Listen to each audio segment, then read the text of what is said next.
আসসালামু আলাইকুম। কেমন আছেন সবাই? আশা করি ভালো আছেন। আমরা এখন ক্ষেতের থেকে ঢেঁড়স কাটবো, তারপর সেটাকে রান্না করব।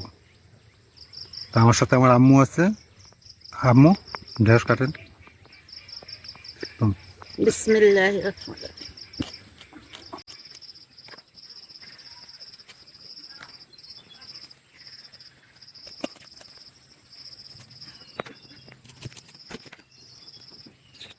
ক্ষেতের থেকে এই কয়টা ঢেঁড়স সংগ্রহ করেছি, এখন এটা রান্না করব। চলুন। ঢেঁড়স ভাজি রান্না। সয়াবিন তেল,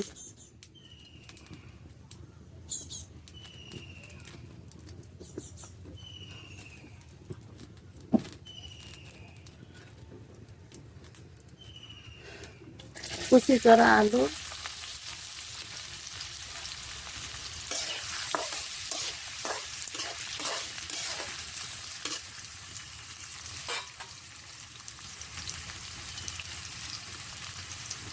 হলুদের গুঁড়ো,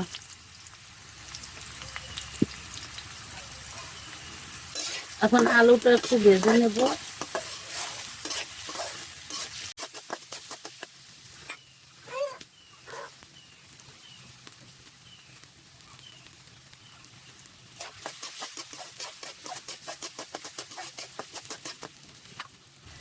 এখানে আছে পেঁয়াজ কুচি, কাঁচামরিচ কুচি।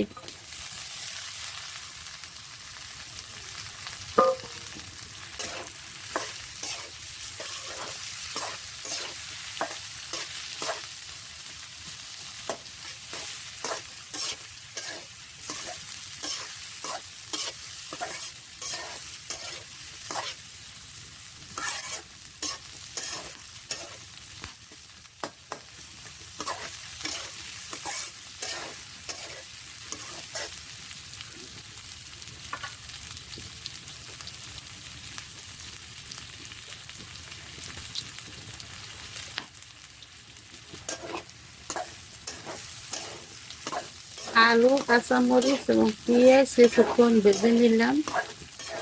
এখন আমি ঢেঁড়স কুচি দিয়ে দেব।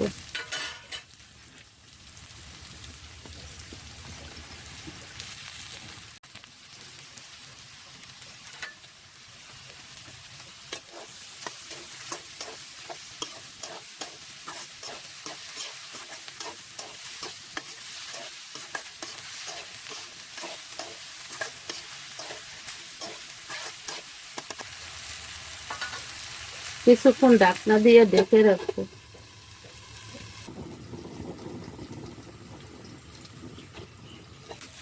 ঢাকনা উঠাইলাম, এখন আবার নাড়াচাড়া করে দিই।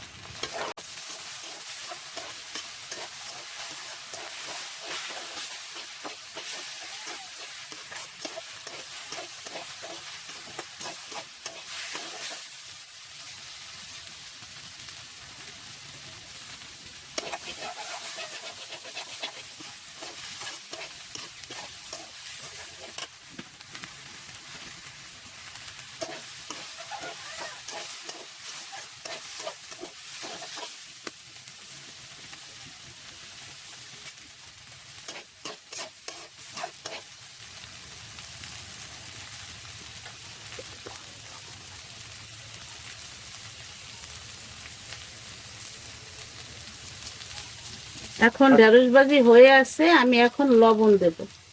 আচ্ছা আম্মু, লবণ লাস্টে দিলেন কেন?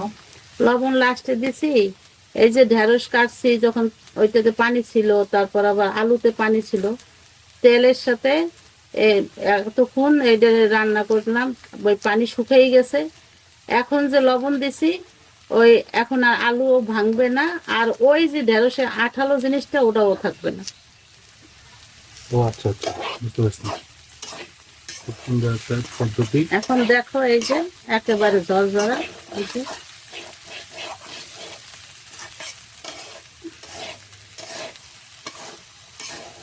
দর্শক, এ ব্যাপারে আপনাদের কোনো মন্তব্য থাকলে আমাদেরকে জানাবেন।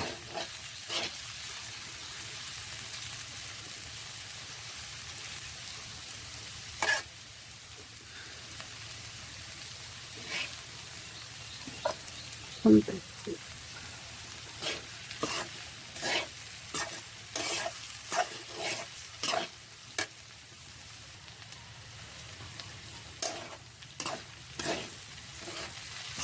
রান্না হয়ে গেছে। এই যে ঢেঁড়স ভাজি,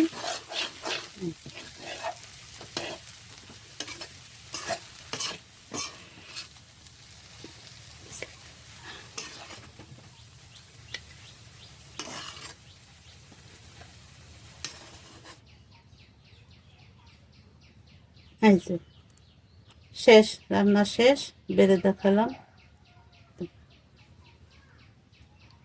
দর্শক, ঢেঁড়স ভাজিটা কেমন হয়েছে ভিডিওটি দেখে আপনারা জানাবেন। আজকের মতো বিদায় নিচ্ছি। আল্লাহ হাফেজ।